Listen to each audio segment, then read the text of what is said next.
warahmatullahi wabarakatuh. Hello everyone, perkenalkan nama saya Siti Nurhaliza dari Perbankan Syariah UIN Sultan Maulana Hasanuddin Banten. Video ini dibuat untuk memenuhi tugas mata kuliah Teknologi Informasi dan Komunikasi. Pada video ini, saya akan menjelaskan peranan teknologi informasi dan komunikasi dalam perkembangan ekonomi. Stay tune terus videonya guys. Jangan lupa nyalakan lonceng notifikasi, subscribe, like, and comment.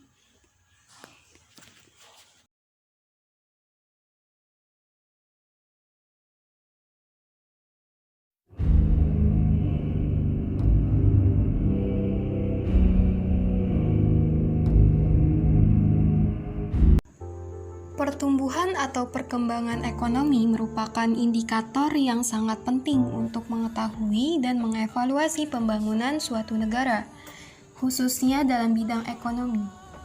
Pertumbuhan ekonomi akan menunjukkan sejauh mana kinerja pemerintah pada berbagai sektor ekonomi dalam menghasilkan nilai tambah atau pendapatan masyarakat pada suatu periode tertentu. Pertumbuhan yang positif menunjukkan adanya peningkatan dalam kinerja perekonomian, dan sebaliknya, bila negatif berarti menunjukkan adanya penurunan dalam kinerja perekonomian. Oke, sebelum kita masuk ke dalam pembahasan peranan teknologi informasi dan komunikasi dalam bidang ekonomi, aku mau jelasin dulu nih guys, apa itu TIK? TIK merupakan sebuah proses dalam menyampaikan suatu informasi.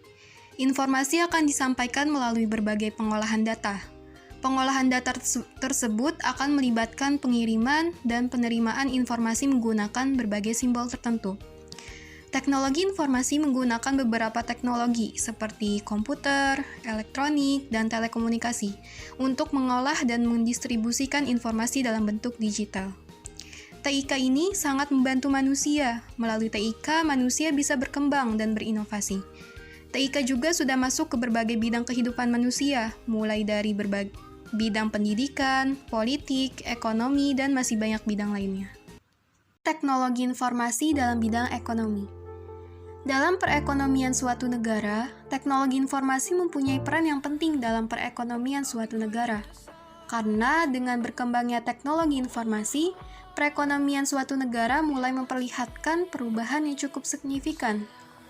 Banyak hal yang dirasa berbeda dan berubah dibanding dengan cara yang berkembang sebelumnya.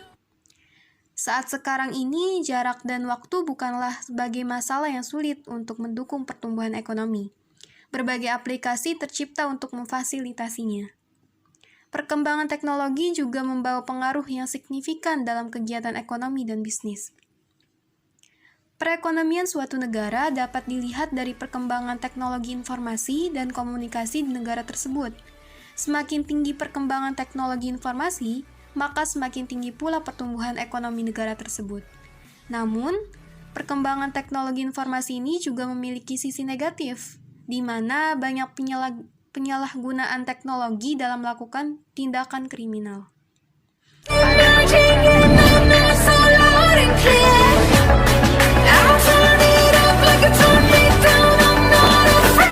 Pertama, meningkatkan pelayanan yang lebih baik kepada masyarakat. Yang kedua, menyediakan informasi-informasi ekonomi dan data-data statik ekonomi dan keuangan secara akurat dan up-to-date. Oke, sebelum kita lanjut, aku mau kasih tahu nih, penemu World Wide Web atau WWW. Beliau adalah Timothy Tim Berners-Lee. Beliau menemukan World Wide Web atau WWW pada tahun 1989. Timothy Tim Berners-Lee yang juga dijuluki sebagai Bapak Internet Dunia, beliau lahir di Inggris pada 8 Juni 1955. Timothy Tim Berners-Lee menempuh pendidikan di Universitas Oxford hingga mendapat gelar sarjana. Setelah lulus, beliau bekerja sebagai software engineer di CERN, yaitu Laboratorium Fisika Partikel Besar di dekat Jenewa, Swiss. Di perusahaan inilah ia memulai proyek pembuatan WWW.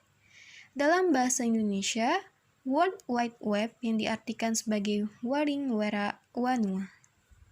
World Wide Web memiliki fungsi sebagai penyedia data dan informasi yang diperlukan untuk pengguna internet. Adanya penemuan tersebut, penggunaan internet pun semakin berkembang pesat di seluruh dunia. Terbukti sekarang tingkat persentase pengguna internet di Indonesia semakin bertambah. Tercatat pada tahun 2022 mencapai 77,02%. Bertambah pada tahun 2023 menjadi 78,19%.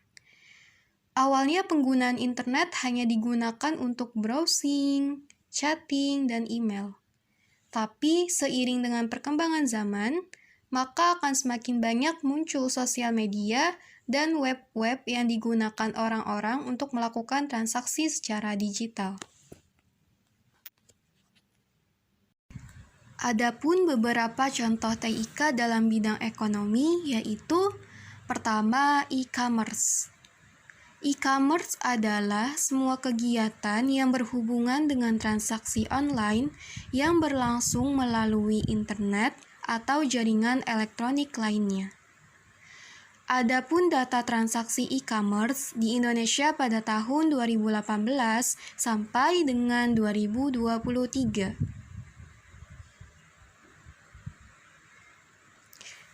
Ternyata, dari data tersebut menyatakan bahwa pertumbuhan e-commerce semakin meningkat dan selalu mendapatkan nilai yang selalu bertambah setiap tahunnya. E-commerce ini dapat terus bertambah setiap tahunnya karena mudah, cepat, tidak terlalu memerlukan modal yang besar, pembayarannya dan catatan transaksinya mudah, dan lebih fleksibel dalam bisnis. Adapun 5 e-commerce yang banyak digunakan di Indonesia, yang pertama ada Tokopedia, yang kedua Shopee, yang ketiga Bukalapak, yang keempat Lazada, yang kelima Blibli. Pemerintah harus melakukan langkah-langkah yang bagus untuk kemajuan bisnis digital yang terjadi saat ini. Pemerintah harus menyediakan sumber daya yang mendukung, jaringan modal, pendamping usaha startup, dan pembenahan regulasi yang baik. Selanjutnya ada e-banking. E-banking adalah salah satu jenis perbankan elektronik di mana layanan tersebut memanfaatkan teknologi internet sebagai media untuk melakukan segala macam transaksi dan memberikan informasi resmi melalui website bank tersebut. Selain itu, layanan e-banking juga dapat diakses kapan saja dan di mana saja, karena nasabah dapat mengakses layanan tersebut dengan menggunakan smartphone, laptop, tablet, atau perangkat lainnya yang terhubung dengan jaringan internet, sehingga dapat memudahkan nasabah. Adapun contoh e-banking, yang pertama ada ATM atau Automatic Teller Machine. ATM adalah mesin yang menyediakan fasilitas elektronik secara mandiri kepada nasabah bank, mulai dari layanan penarikan uang, pembelian online, sampai pembayaran sejumlah tagihan. Yang kedua ada SMS atau m-banking.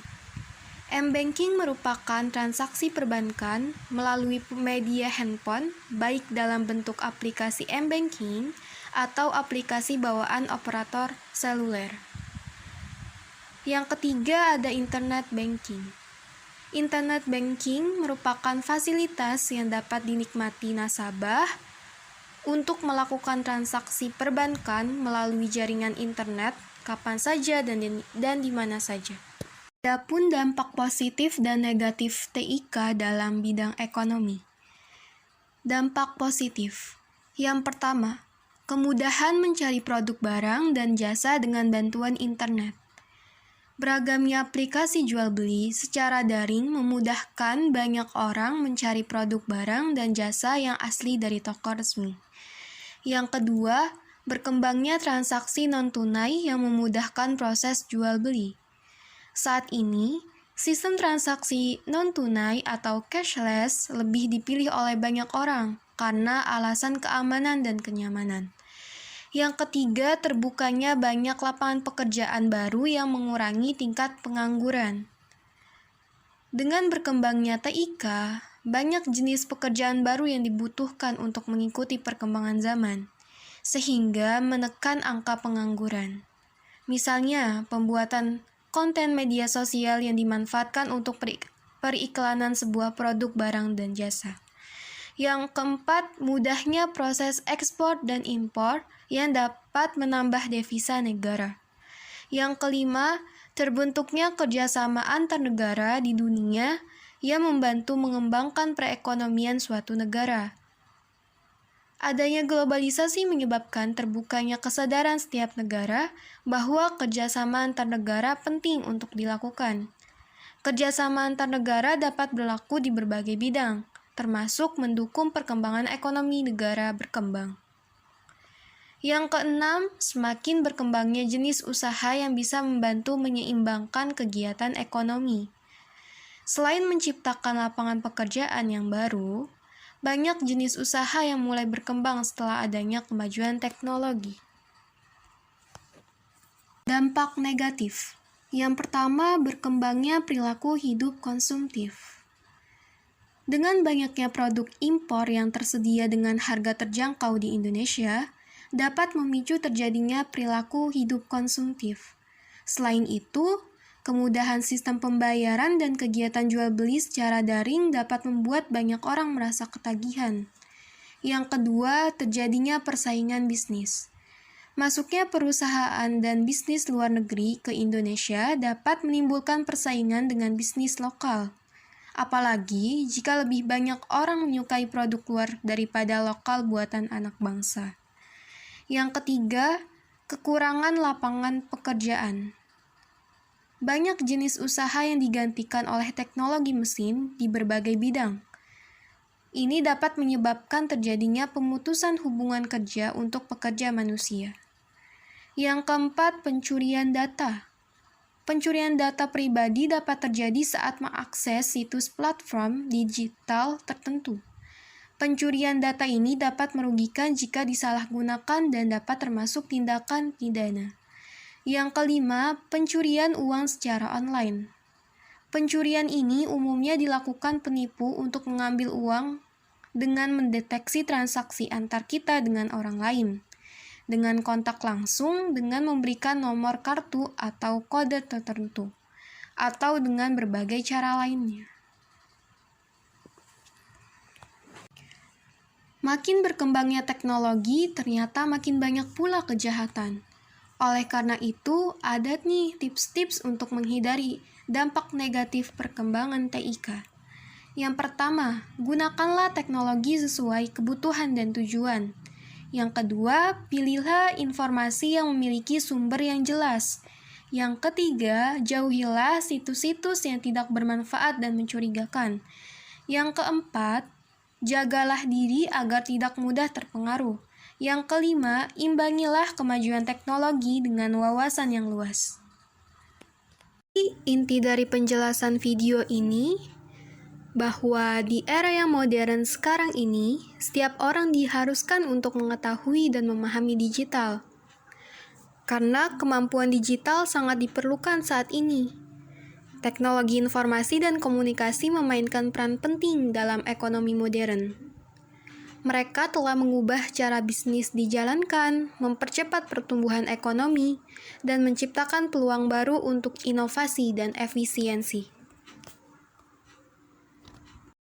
Oke, itulah video penjelasan dari saya mengenai peranan TIK dalam perkembangan ekonomi. Hatur nuhun sadayana. See you and wassalamualaikum warahmatullahi wabarakatuh.